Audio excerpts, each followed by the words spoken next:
Hello, আসসালামু আলাইকুম প্রিয় ভাই বোনেরা। আজকে আমি দই চিড়া নিজের হাতে তৈরি করে খেলাম। তো দই চিড়া তৈরি করে খাওয়ার জন্য সর্বপ্রথমে আমি চিড়া ভালো করে পানি দিয়ে ধুয়ে নিয়ে দুধের মধ্যে রেখেছি। দুধের মধ্যে নেওয়ার পর তারপর আমাদের গাছ পাকা কলা নিয়েছি।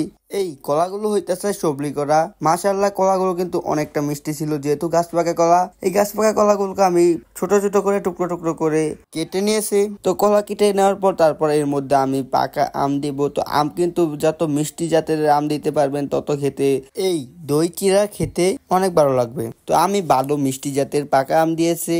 তো এই পাকা আমগুলোকে আমি ভালো করে কেটে ছোট ছোট পিস করে দিয়েছি। তো আম দেওয়ার পর এর মধ্যে আমি দিয়েছি চিনি, 2-3 চামচ চিনি দিয়ে দেওয়ার পর এর মধ্যে আমি দিয়ে দেবো এখন দই। তো এখানে দই দিয়ে দেওয়ার পর তারপর ভালো করে চামচ দিয়ে নাড়াচাড়া করে মিশিয়ে নিতে হবে। তো ভালো করে মিশানোর পর এই খাবারটা প্রায় প্রস্তুত। তো আমি এই খাবারটা তৈরি করে খেয়েছি, মাশাআল্লাহ খাবারটা কিন্তু অনেকটা সুস্বাদু ছিল। তো এই খাবারটার মধ্যে যদি আপনারা অল্প পরিমাণ মধু এবং খেজুর মিক্স করতে পারেন তাহলে আরো বেশি সুস্বাদু হবে। তো প্রিয় ভাই বোনেরা, আজকের এই ভিডিওটি এই পর্যন্ত ছিল।